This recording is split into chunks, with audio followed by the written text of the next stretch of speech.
So good afternoon, everyone. Welcome to today's class. And so today we just will try to review what was learned last week. Most especially, there are two areas I just want to emphasize. So the first one is with respect to sending emails. So as a data analyst, there may be time where after you've done your analysis, you want to send off your email. So you want to send your analysis result. So in so doing, there are so many ways you could do it. So I've updated this notebook to show 3 different ways you can do it. So the first one here, if you click on it, it just specify who you want to send the email to, and that's it. So, and then remember, this one is just a friendly name of what you want to send. So as you can see, send email to whoever. So that's exactly what it means. So when you click on it, send email to Martin Smith. So when you click on it, select, normally it's Outlook because it's, of course, it's Microsoft. So Microsoft will not want you to use Excel to send Gmail email or something like that. So you can click once, and then what you see is just the name and nothing else. Now, there are times in which you want the name together with the email subject, or as the case may be. So in that case, you include this code here, which I've mentioned. So double quotation mark, a question mark, and then subject equals to. And so whatever name, whatever content of the subject, you put it in this M3, so which is issued with your CHM account. So, and that's the only thing you need to add. And then when you click open, you see that now the subject has been included in your email automatically. Now, there are times in which the content of the email may be here. So the content of the email may be here. In that case, if you check the code, I've tried to break it down, as you can see from my screen. The first thing is the mail to. So who are you sending the mail to? Then the subject of the email, which is issues with your CHM student group. And then the body of the email, which is in N4. And that's what you see here. And then send email to, which is the friendly name that we discussed about. So these are just, I broke it down so that it's easier for you to read and see what each line of code is doing. So we now have who you are sending the email to. That's the one here. The subject of the email, which is in M4. That's what you have here. The body of the email, which is in N4. And that's what you are seeing here. And then the friendly name of the email. And that's exactly what you see. And so when you click on this now, and then you click on this, you discover that now we have the name, the subject, and even the body of the email. So you can break it down now to whatever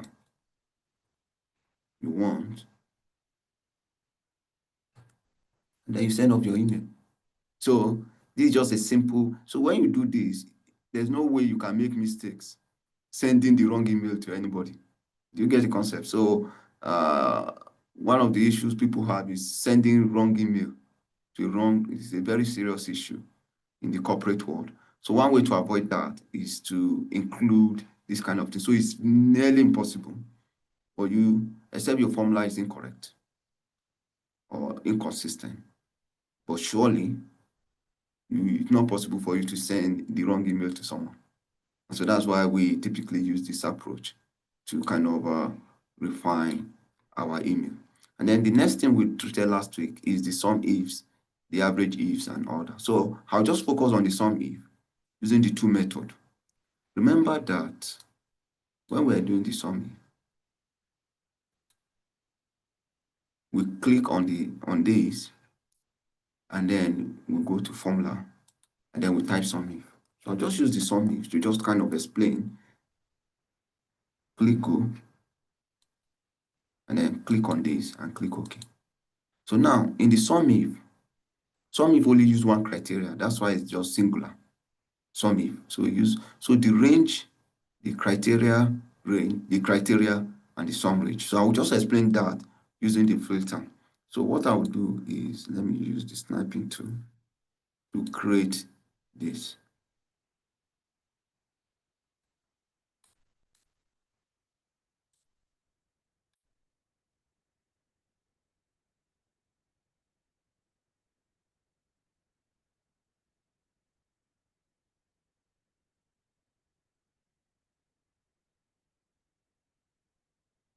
Okay. So this is it here. So let's look at it. So to do this, always remember that when you do sum if, average if, there are always two mandatory parameter, and then there's, so now how do we know which one is which? So in this case here, the range here and the criteria range, they are always similar. So you always find the criteria inside the range. So that's why they are both bold. So this will be found in here. So if you go to our data source,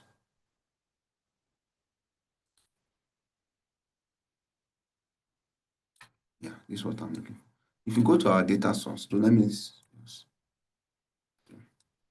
so if you go to our data source, your range and your criteria range, so the range and the criteria range we want can be found there. So in this case, let's say it's AT&T. I hope I'm correct. So 80, yeah. So the criteria is 80.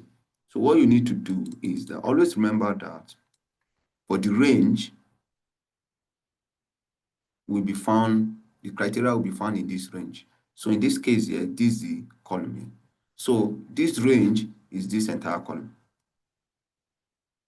as it is here. That's your range. And then the criteria is what you are looking for in that column, which is in this case, we are looking for 80. So this is what we are looking for. And then the sum range is the result you want. Remember, the sum can be in the same column or different column. So in this case, it's in this column here. So when you select it, you get the result you want, which is 2,854. So that's exactly how you calculate it. So that's exactly how we use the sum if. So your range and criteria are related, and then the sum range is actually the calculation you want. So of course, we want to find the average salary for people in the AT&T department. So that column where you get the average salary is here. And then remember we said that, and then when you've confirmed this, please always remember to come back here and clear your filter. So now let's apply that. So when we go to our advanced data set, and then we want to calculate the sum, we select this, then we click the formula. So we select the sum if, we click OK. Remember the range and the criteria, they are related. So where can we find the 80, which is our criteria that I want to sum by? We go to the source data, and then we select it. Always remember that we select from the header. So we select from the header, which is here. And then we select everything. And then remember to fix using the F4. So we'll learn fixing today. And then the criteria is this. You can either type it manually or you select the cell that contains it. And then the sum range is where we want to actually calculate our sum, which is in a different column entirely. And so you select that column, which is this, and then press shift. And then always remember to fix. Can you see we get the same result, 2,854. Now, before you press OK, please always take note that the range, anything range is of fixed length. So in this case, we are looking at row 4 to row 41. So the same thing here, it will be row 4 to 41. They should almost be the same. Either the column is the same or the row is the same. So either the column is the same if you are summing horizontally, or the row number is the same if you are summing vertically. Please always remember that rule. So it fulfills our condition, then you press OK. And that's exactly how we do it. Now, the other thing is for the sum if. Sum ifs is normally used when you have more than one criteria. So in this case here, when you select the function and you select sum ifs,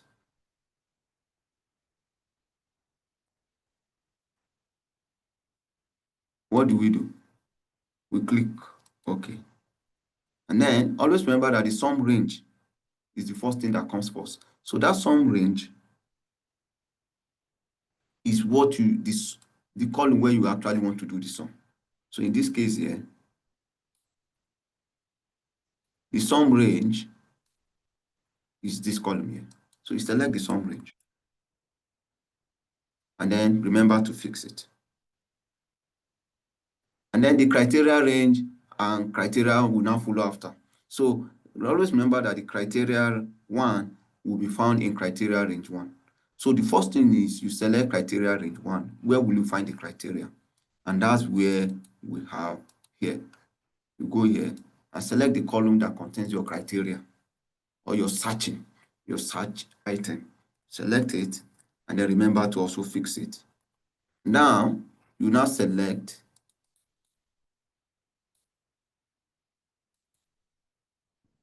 sorry. So go back, select the criteria range, which is this, starting from the header, and then fix it. And then go to the criteria you want. You can either type it manually or you select the cell that contains it. And that's it. So if you have multiple, you'll be seeing them as many as possible. And you see now we get the same result. So that's exactly how the difference between sum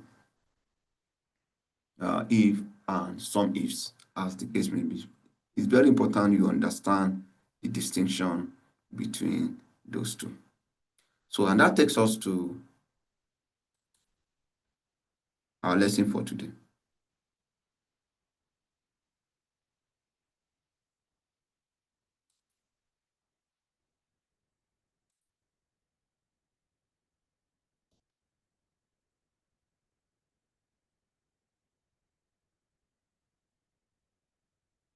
So, and that takes us to the lesson for today.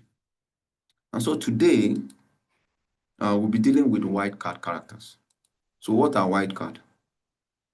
Wildcard are normally used whenever you don't know the full name of something.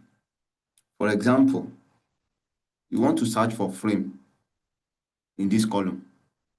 If you notice that this frame, for example, is in the middle. So typically, when you search frame here, anything that contains frame, you automatically see it. So that's why the filter button helps you to do that. Now,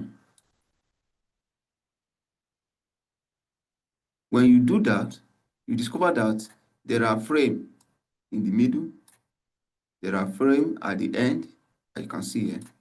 There's some in the middle, in the third text. There are time is in this third text like this, and then there are times like this. So what sometimes you do is to find the one that particularly fits that criteria. And sometimes we use that to determine what to order, in order what is actually selling fast, maybe in a chain store and something like that. And that's exactly what we use the wildcard character for. And there are so many rules. So we use the wildcard usage, use some what we call some characters. So we have asterisks, we have question mark, and so on and so forth. Now, what is the difference? Asterisk matches any character. So, for example, you want to find anything that begins with FI, but anything can come after. So what we want is that what we are searching for or what we want to add must begin with FI, but anything can come after. For example, it can be final, it can be fitting, it can be fill, it can be finished, and so on and so on. Fiasco, and so on and so on. So, for example, you want to check all the finger product, all the frame product, all the tube, and all the mounting. How can you sum them? How can you sum them? How can you sum them? So to do that, we can use the count A together with the summing we want to do. So how do we do that? To find the finger, what we do is we select this cell. and then we select this, and then we select count because we want quantity now. Countif. So now select countif and click OK. So now when you select this, the range is actually where you want to do the counting. So if you go here, it's on the product column. Hope I'm correct. In the quantity, yeah. I think it's in the product column, yeah. Product column. So what do? You select from the beginning, Control Shift, and then select to the end. So we are dealing with 60,881. And then remember to always what? Fix your data. Now, the criteria. So the criteria is the one that contains finger. So how do we go about it? So you press your asterisk. That means anything can come before finger. So you type the asterisk in double quotation mark. And then you use the ampersand sign. You use the ampersand sign. And then you select the cell that contains finger. And then you use the ampersand sign again. And then you type the asterisk. So I believe you can see it from my screen. This is it. Can you see? This is it. So after you type double quotation mark, asterisk, and then double quotation mark, and then use the ampersand to join the finger. So that means anything can come before finger, anything can come after finger, but it must contain finger. So that's exactly what it means. And then you click OK. And you can see it tells us that there are 2,164 items that contains the word finger. And then you drag it down. And this is what we have. So we have finger, we have frame, and we have mountain. So now let's confirm that. If you go to finger,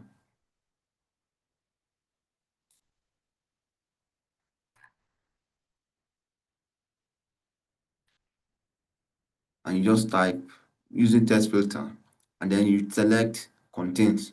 So that's what it means. It contains finger.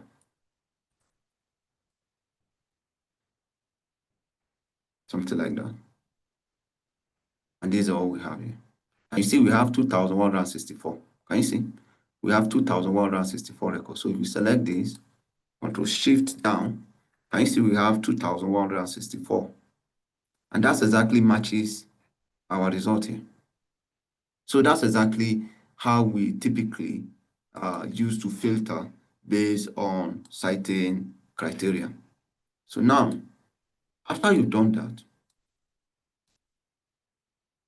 you can now calculate what is the sale.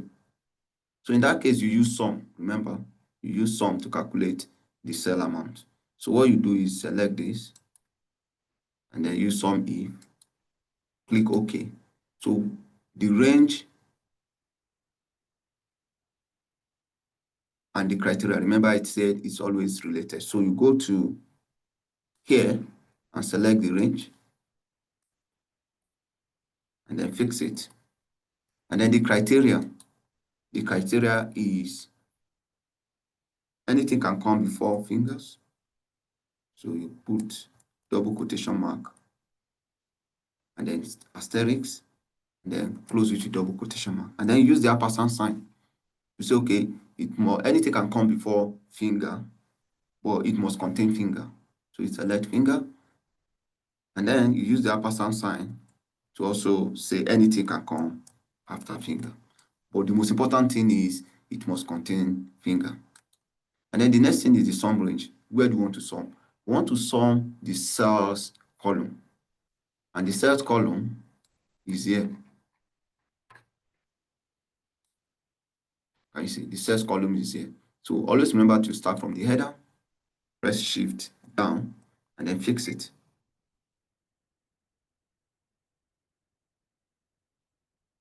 So if you notice,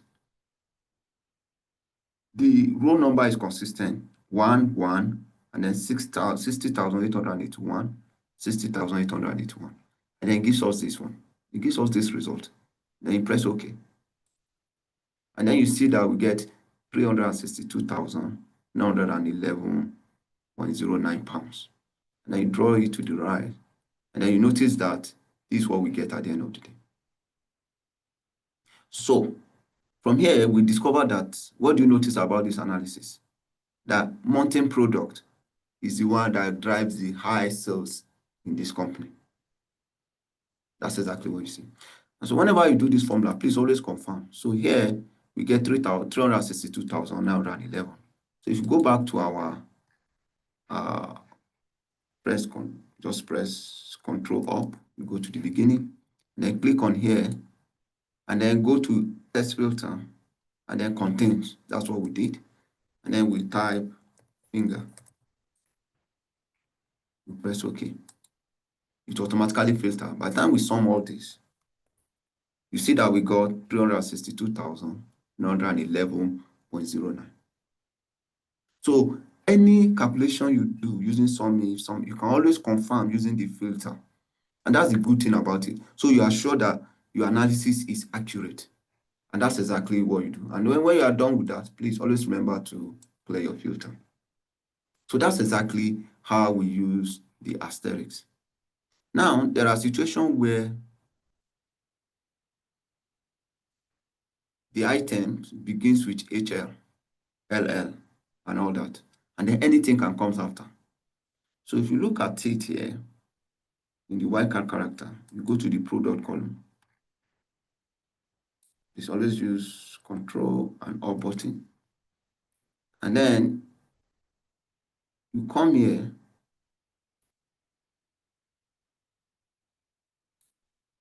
and then you go to text filter. And then that's what you use begin with. Now you get it now. You say begin with, let's say, for example, HL. And then all the products that begin with HL, can you see, will now show up in your filter process. So when it does happen like this, what happens is you can use the wildcard character to actually look. So when you look like this and you do something like this, you discover that the total number is 6,279 items that begins with the word HL. So remember to clear your filter and then go to your wildcard character. So in this case here, all you just need to do is, since it's the same process, I'll just copy this formula, Control C, and then paste here. So what you simply do is that you remove the first, I believe you can all see mine. You remove the first, let me just look. I see you remove this. So that means it must begin with HL, for example, and then anything can come after HL. So that means it begins with HL, and then anything can come after. And you see, we get the same result, 6,278. Then you press OK. Then you drag your formula down. And then that's it. Now, to do for the sale, just copy this formula because it's correct. So most times, if you get a formula correct, you can just copy it and then modify it to save you time. So just copy it, come here, and then press Ctrl V to paste. And then all you do is click on this function to edit the formula. So in this case here, the criteria must begin with, so that's the rule. So that means the criteria must begin with HL. Anything can come after. And then press OK. You see the beauty about it. And then you drag down. And so what did you notice? You notice that anything that contains road has the highest sales. Anything that contains road has the highest sale. Now, finally, on this, we have anything can come after, but it must end with the item. So if you check our product category, you discover that the size, which is large, medium, small, and all that, always comes at the end. Now you see, it always comes at the end. So let's take, for example, small. Let's take, for example, small. So you can come here and say text filter, and then go with end with For example, you see, end with S, which is small. So all the products that end with small, you can see them here. So you also include handlebars and all that. Can you see? It also include all this. So now the question is, how do you filter out these handlebars that we don't need? Anybody who can help me?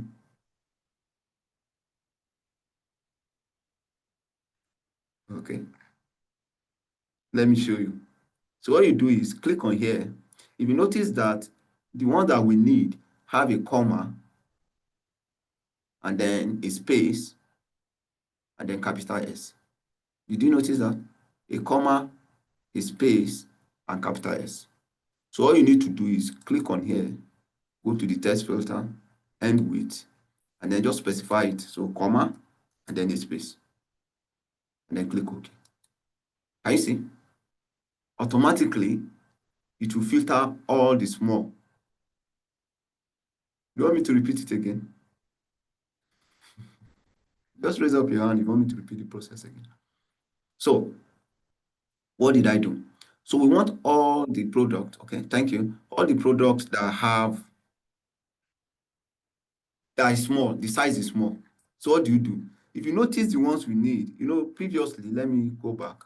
When we just filter by S, we have some invalid data, which is, for example, this handlebars. We don't want it. It's not part of our filter. Like patches, there are errors. Brakes, there are errors. You understand? So you now identify the pattern. That's the most important thing. That's what I'm actually looking for. The pattern that you are looking for. The pattern is that all the products end with a comma and then a space and then an X. That's the real format we want. So what do? We click on here, go to text filter, and then click ends with. And then we put a comma and then a space and then our S. And then we click OK. Can you see? And that's exactly the actual filter we want. So we've done the accurate filter that we want on our product. So to do this, to ensure that we get this accurate, you have to first confirm using this before you apply the formula. So you have to first manually be able to filter and get what you want before, and it will give us 2,607 in this case. So what you do is come here, and then here, you can come here, put a comma, and then a space. And then come here, put a comma, and then a space. And then here, put a comma, and then a space.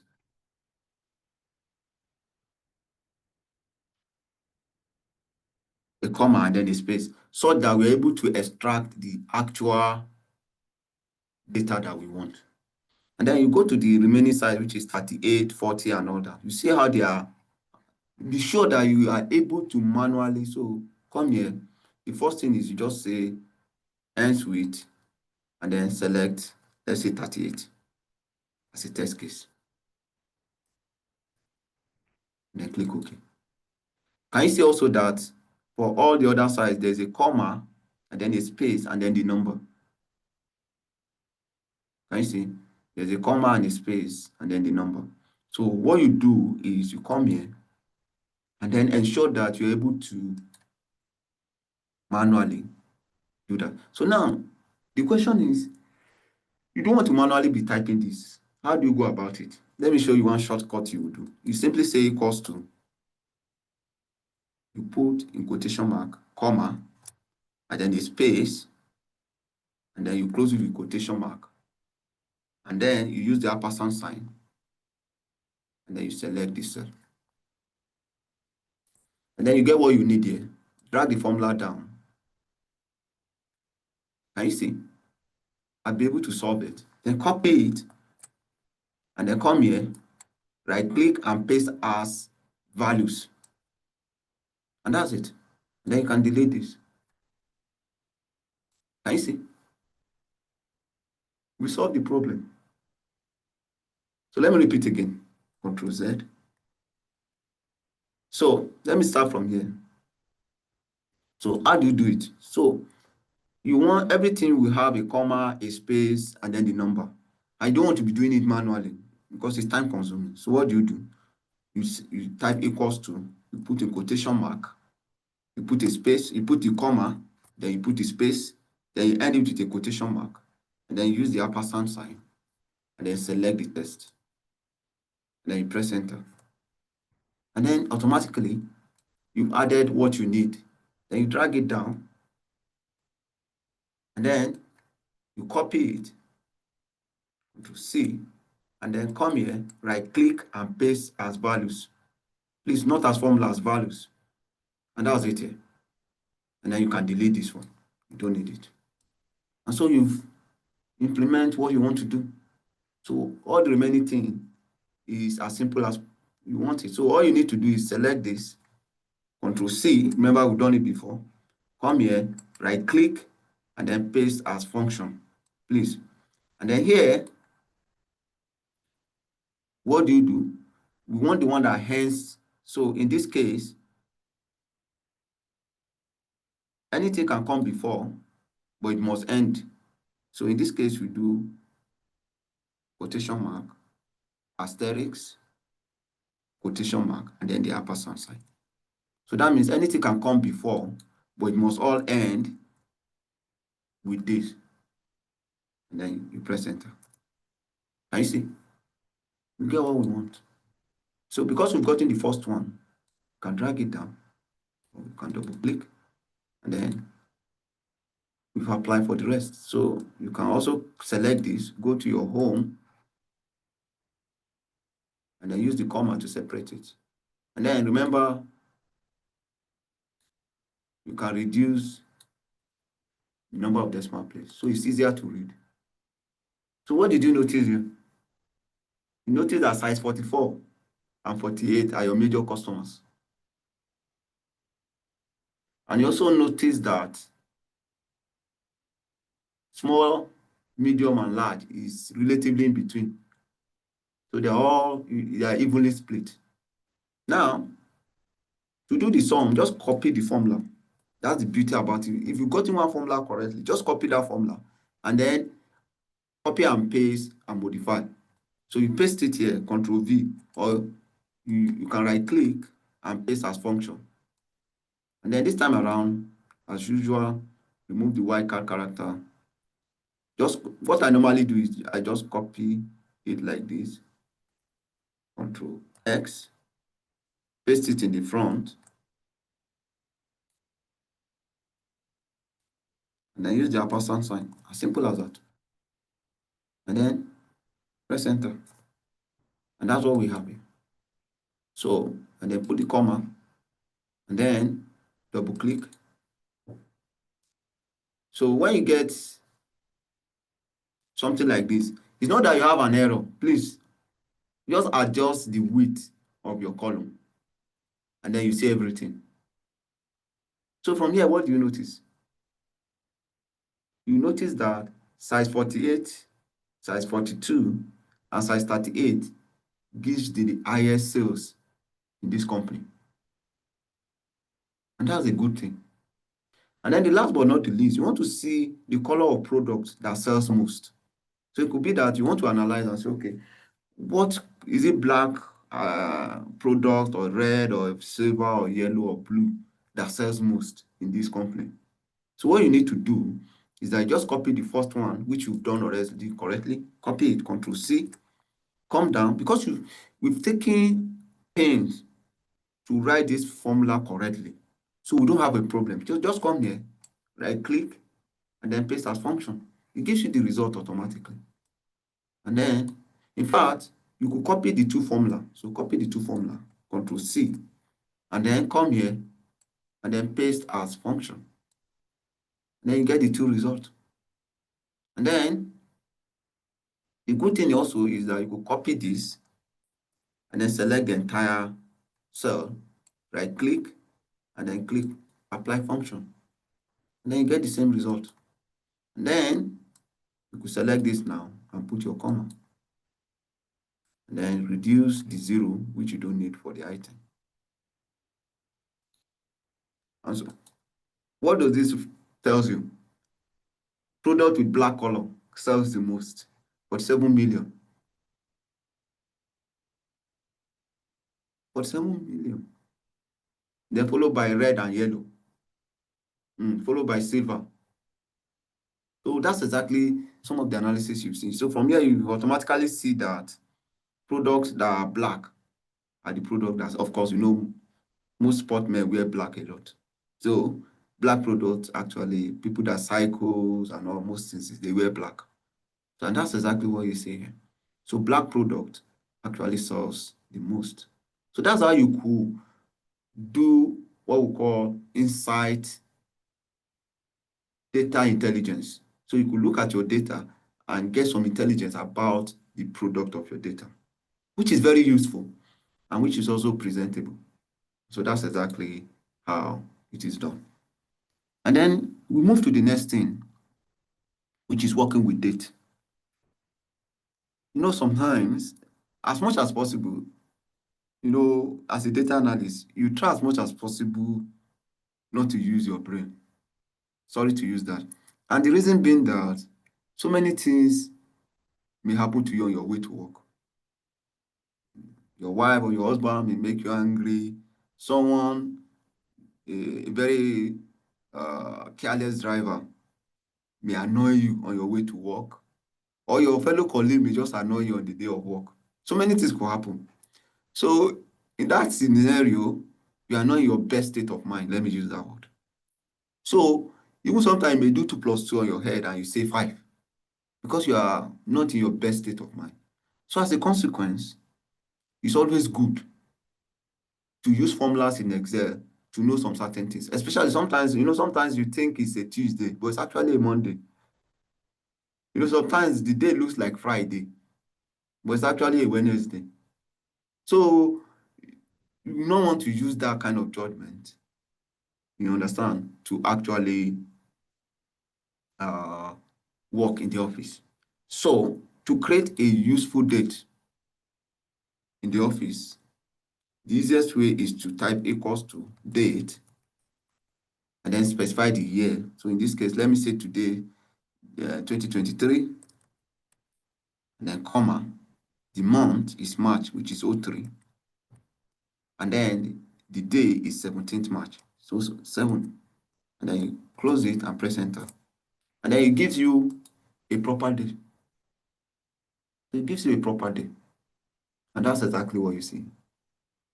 Now, sometimes, as much as possible, if you want, you can always know today's date from this date here. But sometimes you want to use it in Excel, just type equals to now. What is now? Now, that's it. Nothing, no input, nothing, just now. And then it tells you today's date, which is 8 November 2025. Now, if you want to see the time, so this always shows you the date. If you want to see the date and time, do the same thing, equals to now, and press enter. And then you show the time. Now you'll be wondering, how did I get the time out of the now? Is here. So here, you can get what you want. You can get the time, you can get the date in whatever format you want. So this is long date. So if I want it in long date, this is what I want. If I want it in time, if I only want to see the time, this is it. I see the time. And here, if I want the date, I come here, select the date, and that's it. So that's exactly how we view. You come here and just change it to whatever format you actually want. And that's how I get this. Also, if you want to see today's date with no time, nothing, just type equals to today. That's another way. And then press enter and get today's date.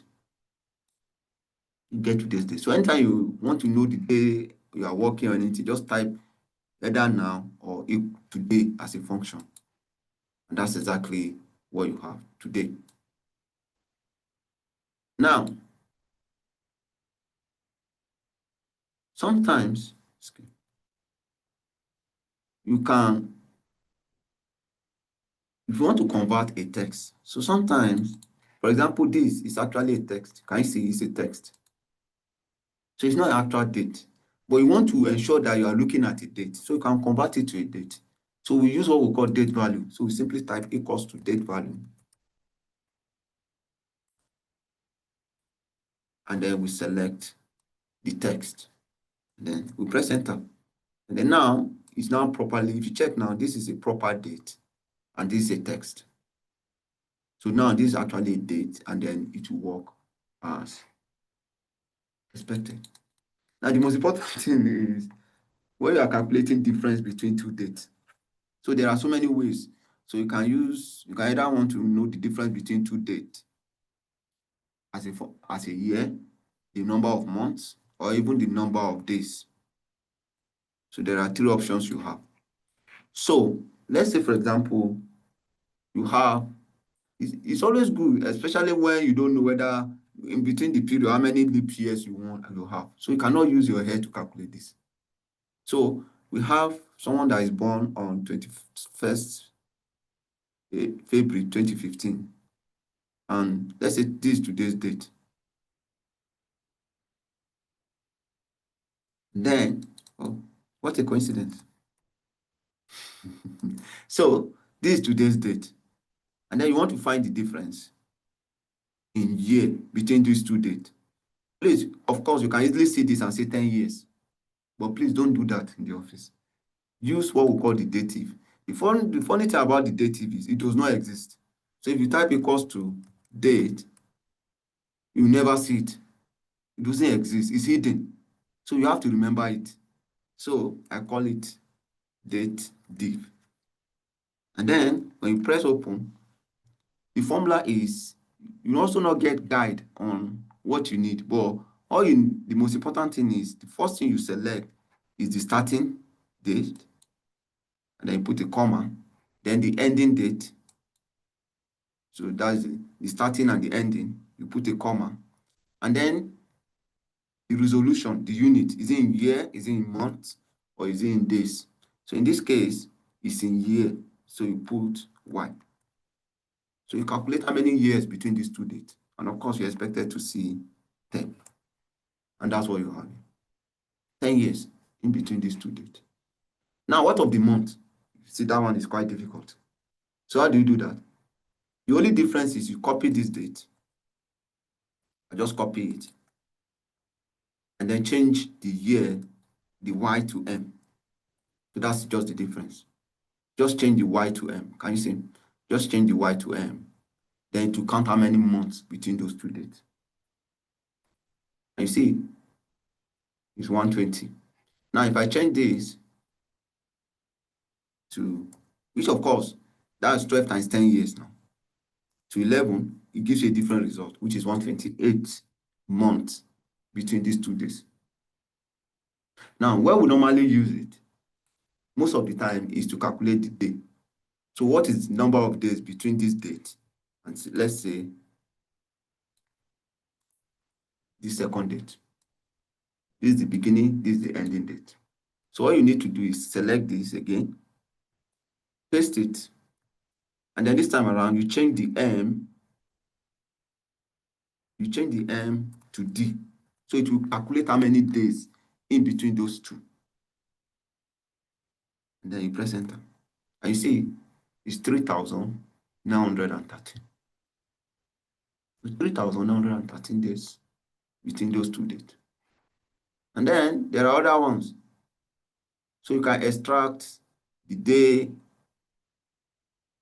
the hour, the minute, the second from any date. So I'll just do an example and then you can easily see how it works. So you simply type equals to day and then select the number, select the date in this case, and then it tell you the day, which is the 7th day. So when you say 7th day, that is a Saturday. Please, that's a Saturday. And to confirm, today is Saturday, let's see. So let's say 08 11 2025. Just for you to confirm.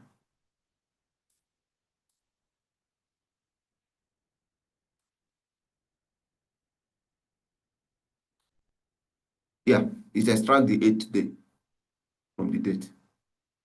So that means 08 is actually day. And then to extract the hour,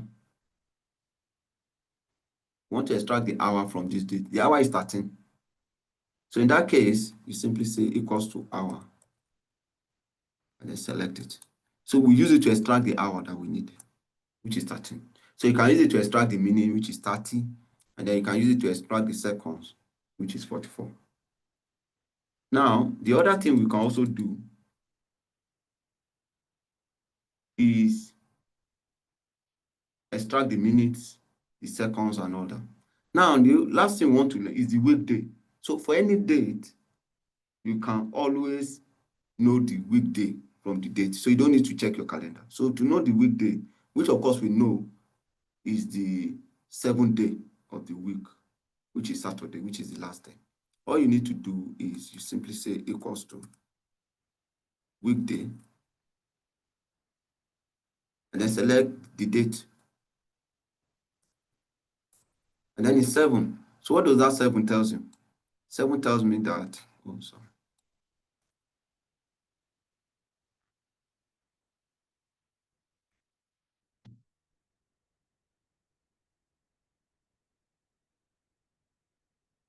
Weekday, and then select the date. It can be any date anyway. And then you see that Saturday is the 7th day of the week. So the first day of the week is Sunday. And then to extract the week number, the weekday number in any date, just select any date. So let's say I select this date, Control C, and then I paste it as a text like this. So 25th December 2021, 2021, which day of the week was it? You simply type equals to weekday, and then select it. And then automatically, you get 7th. So which means it's a Saturday. And you can always confirm that if you select this, go here, and then click more number format. And then you could select custom. And then remember, we select how we want to see the date. So you can always do that. So I can decide to use this. You see, 25 December 2021. And then that's exactly how I want to see the day. And then I press OK.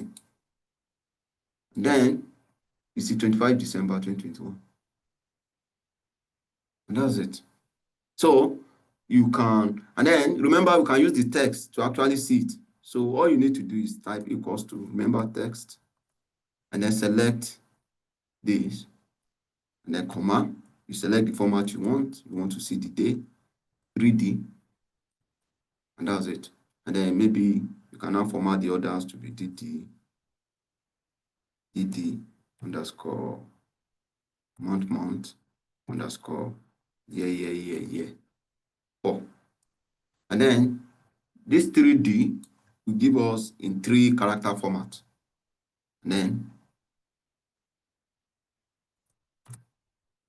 I say Saturday. So that's exactly how we evaluate it. So it's a Saturday, just as I mentioned. So that's it about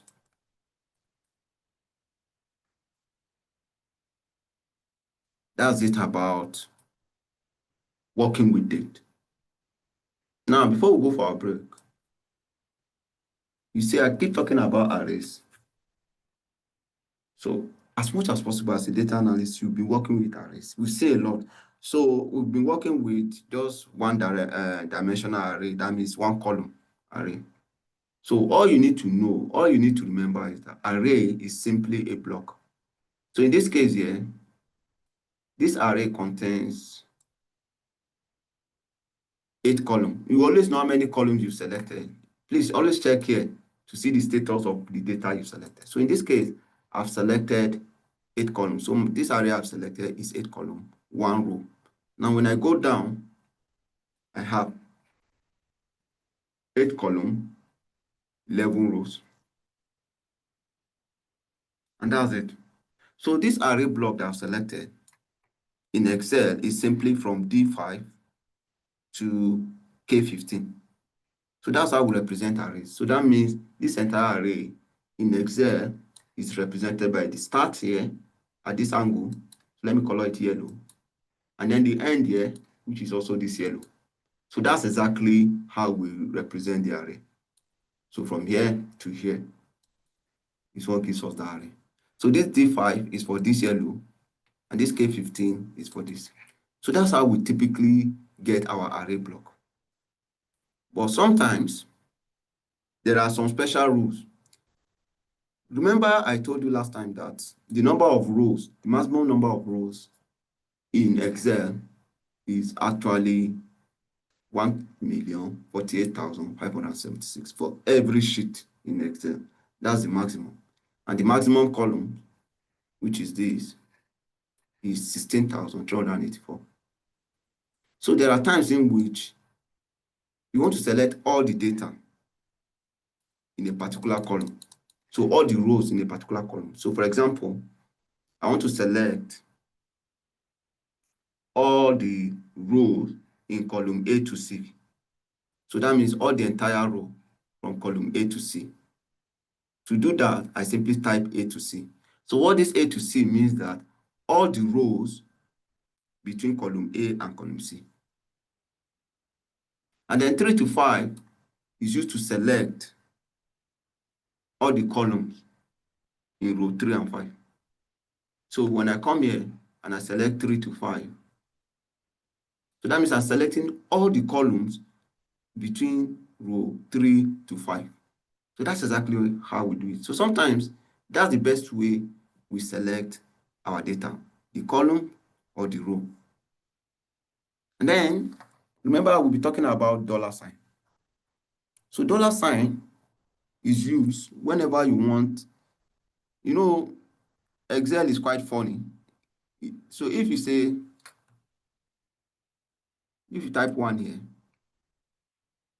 and you type equals to whatever is here plus 1, it will give you 2. You understand? So now when you drag this formula down, you see that Excel will try to look for what is here and then give the, which will be 0. Can you see? Which will be 1, I mean. So it will be 0 plus 1 will give you 1. And then when you drag it down, it will be 0 plus 1 will give you 1 again. Now, if I put any values here, let's say 34, it will give me 35. And then when I put 40 here, it will give me 41. So Excel typically will do what we call referencing, relative referencing. So relative references is that it looks at the formula and then just do the relative way it's been saying it. Now, you could stop it. You could be that whatever you have here is what you want to use. So in that case, you fix what we call the column. So it doesn't matter how you drag the formula, it will always be referencing this column. So let me give you an example. Let's say we have 1 here. Then let's say we have 2, 3, and then we have 4, 5. And then you want it such a way that any result here is the sum of this plus this, this plus this, this plus this. So one of you will simply say equals to this plus this. For the first one, it will be correct. It will give you 3. But by the time you drag it across, it will give you the wrong answer because 1 plus 3 is not 6. And 1 plus 5 is not 11. So how do you solve it? You want it such a way that you always be looking at this row here. So to do that, this column here, you fix this column whenever you do the formula. So in that case here, you come here and make D32, you fix the column by putting the $sign in front of the D. And then when you press enter now, and you drag the formula, you see that it gives you what you want. 1 plus 2 is 3, 1 plus 3 is 4, and 1 plus 5 is 6. So that means you've ensured you use the $sign to say, I want this row to be fixed, and then I can be adding whatever numbers I want. Now, it could also happen with respect to the row. You may want it to say, okay, the row is fixed, but the column can change. So in that case, let's say, for example, I want to add whatever is here to any value. So in that case, I will fix the row and then varies the column. So to do that, all you need to do is say equals to this plus this. So when you do this plus this, and you want it as you drag the formula across, you want this to be changing, but you want it to only be looking at this cell here. What do? You fix the row, and that means you put the dollar sign in front of the numbers. That means the row is fixed. So it doesn't matter how long you drag it, you will always be looking at that row. So when I drag it down now, it will be 2 plus 0, which is 2. And that's exactly how it is. But when you drag it across, it will now look at the column because the column is free to rotate. Can you see? The column is free to rotate, but the row is fixed. So it's always looking at that row. So that's how we typically use the dollar sign to determine how our formulas behave over time. So in that case here, when I drag this down, it will do as expected. Can you see? Yeah, the rows changes. So that means it will be 3 plus 3 will give you 6. And then here it will be whatever is here plus this will give you 11, which I believe is 6 plus 5 will give you 11. So that was why you need to be very careful how you fix your data. But this is just a typical example of how you fix your data. So the other one I mentioned is that where you fix everything. So why do you fix everything? There are sometimes you are doing some analysis, but you want your formula to always be looking at the same array every time. So if you want your formula to be looking at the same array every time, the best thing you do is simply use the dollar sign on both the rows and the column. So when you do that, your array will always be looking at that rows and columns with no mistakes. And then you can always do what you want. I'll give you an example. Let's say you have people and you want to give bonus for everyone. So let's say the bonus is 500. And then you want to give it, let's say, A, B, C. And then let's drag it, maybe it gets to.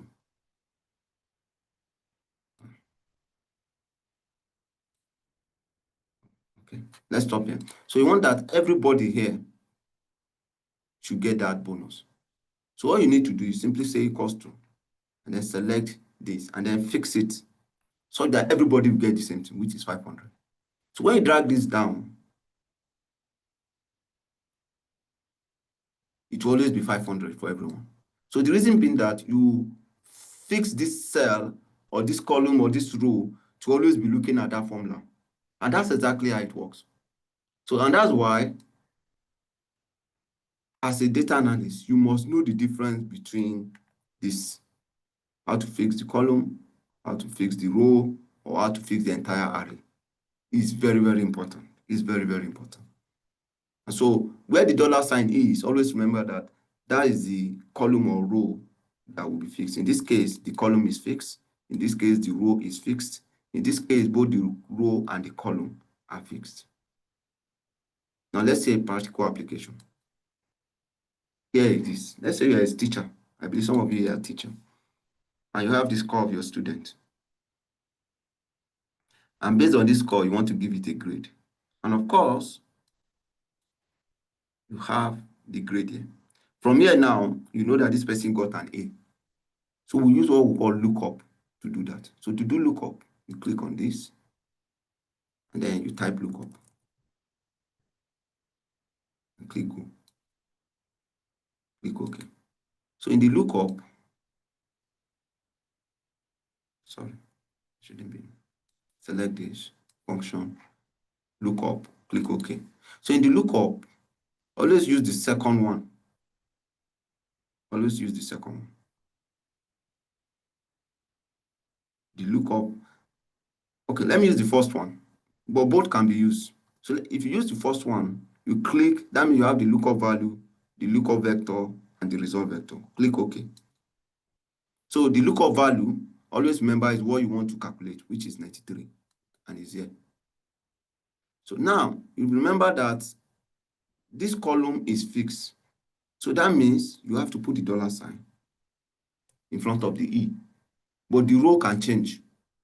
And then the lookup vector, where can we find 93? You can find it in this column here. So select it.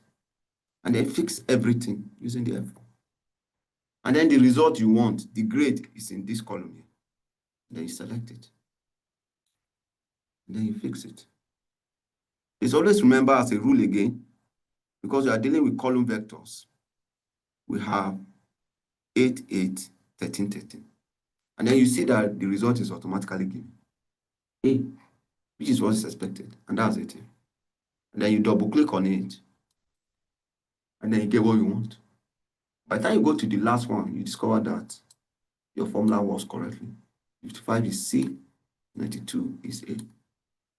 Now, sometimes, always remember that whenever we have this is a column vector. So whenever we have just one column over multiple rows, we call it column vector. Always remember the rule.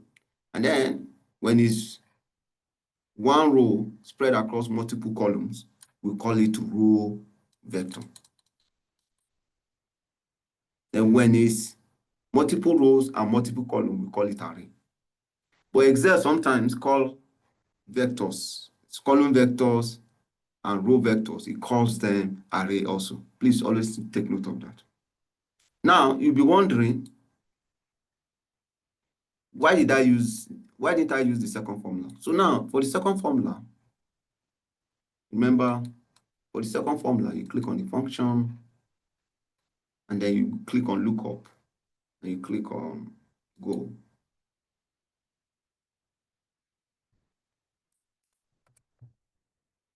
Lookup and click go. And then when you use the second one, now you'll be wondering, where do you use the second one? You only use this second formula whenever you have two columns or two rows in your data. Please always remember, you have two columns and two rows. That's when you use it. So in this case, it's still the same thing. Your lookup value is 93.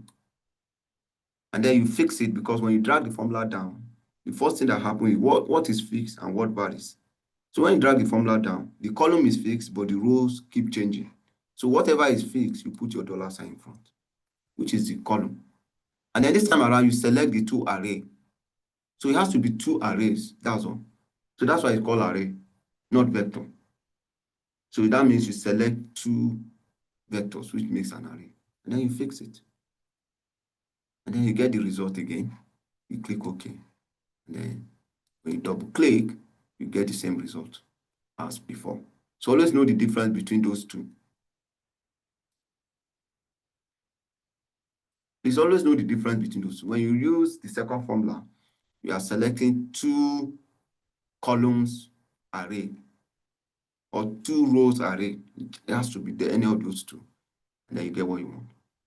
And then the other thing is that we use it to apply what we call commission. So let's say you work in a company. And then in the company, based on your sale, you get a commission based on this data. So if you sell between 0 to £199, you get 0 commission. If you sell 500 to 999, you get 1% commission on what you sell. Like that, like that. So now you know that this person here will get 0 commission. And this person here will get 1.5% commission. So how do we use lookup? As usual, you select this. Whenever it's two dimension like this, you can always use the second one. So select this, go to your lookup, and then select the lookup array when it's two like that. And then select the lookup value, which is the cell amount. And then, because when you drag the formula down, the column is fixed, but the rows keep changing, what do you put? You put the $sign here. And then you select the two array. Remember, it must be 2 columns or 2 rows array. And then you fix it using the F4. So that it will always be looking at this as a reference point for all your calculation. And can you see that it gives us 0%, which of course is what we expect. And then you press enter. And then when you drag down, you see that this gives us 1.5% as expected. 646 is 1% because it's between this 500 and 999. So that's exactly how we apply what we call the lookup to apply. And then we could use VLOOKUP. So today I'm going to show you, one aspect of VLOOKUP. So we select this, and we select function, and we select VLOOKUP. You click go, click OK.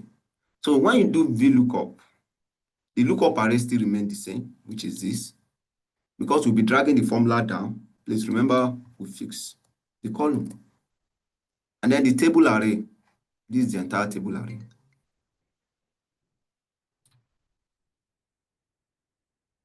So this is the entire table array. And then we fix it. And then the column index is the result. Where are we going to see the result? We're going to see the result in here. So we're going to see the result in the second column. So remember, this is the first column, this is the second column. So you type 2.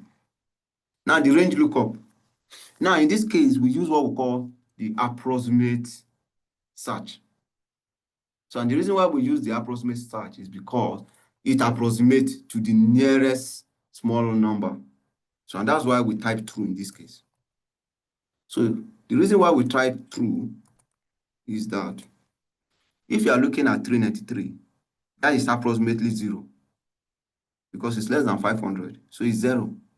So by the time we look at 1,418, it's less than 1,500, so it's 1,000. So you just approximate it to the smallest number, and that's exactly what it does. So that's why it's called the approximate search. So you just take to the nearest smallest number and just use it. And so that's what we use in the VLOOKUP. And then you click OK. And then when you drag it down, you get the same result. You see, we all get the same result. So that's the difference about the lookup and the VLOOKUP. So any of them, you can use it. All you need to do is to understand what it means.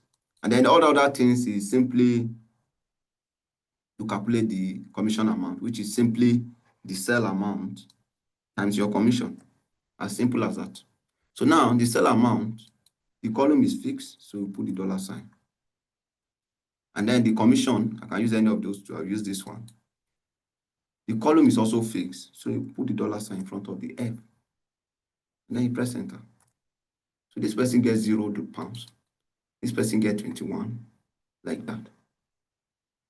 And then you can always check that VLOOKUP and lookup gives you the same result by subtracting it. That's what we do in the office. And then we fix it. So in this case, you press the F4 until the $sign is just in front of the F. And then minus this one. And then you press the F4 until the dollar is in front of the G. And then you press OK. It gives you 0, can you see? So that means the formula, both formula are the same in its application. So I will stop here at this junction. I will pause. Let me not stop, I will pause.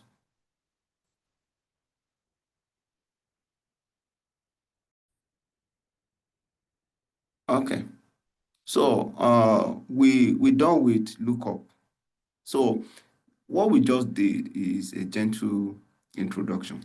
And the reason being that, remember I told you that for most of these stocks here, you'll be dealing with large amount of data. So it doesn't allow for manual process. So you only use the manual process to kind of validate or check the accuracy of your analysis. So everything you see that you can do with, what do you call it? That you can do with filter, there's a formula or function that can do it for you. Anything you think you can do with the filter process, there's a formula and all that. And that's exactly how you should always think. So you always use the filter to kind of confirm what your formula or your operation is doing. So that's exactly what it does. But for most use and purpose, we use it to do what we call checks. So we don't really use it to do any serious work. The serious work is these formulas and functions that you all have been seeing. So we go to a gentle introduction to VLOOKUP. Now, what is VLOOKUP? VLOOKUP is just a representation of how we check for data. Let me give you an example. If, for example, I said, what is the score of Simpson Andre? Or let me use a more good example. If I say, what is the score of Boanu Tuome, the one colored in green here? How do you normally we check for that detail? I believe the first thing is that if I give you the surname, let's say Tuome, you go to the first name column, run down your eyes until you get to the Tuome in green, and then you move your eyes horizontally till you get to the score. That's exactly how we humans check for information. Or for example, I ask you that, what is the score of Pam? So when you, or Miller, whose surname is Miller, you scroll down until you get to Miller, and then you scroll to the right, and then you get to 81, which is the score for Miller. So typically, that's how we humans typically check for information. But you know that we humans, we are limited. There's a level of speed to which we can do all these things. But computer is million times faster than we humans. And so there's a function in Excel that helps you to do that at the speed of computer, and that is called VLOOKUP. So how does VLOOKUP work? If, for example, you have, let me delete this so you can see it. You have these two candidates, and they say you should get their email. What you do is you take the first person, 1329, you scroll down until you get to 1329, which is this, and then you scroll to the left, and then you get the email, and then you copy and paste. Typically, that's what we do. And then the second person, whose ID is CM1995, what do? You scroll down to you get to CM1195. I think it should be the last one. Here, Mila, Maria. And then you copy it. Now, it's waste time. It wastes time. So what we do is that we use what we call VLOOKUP to do it.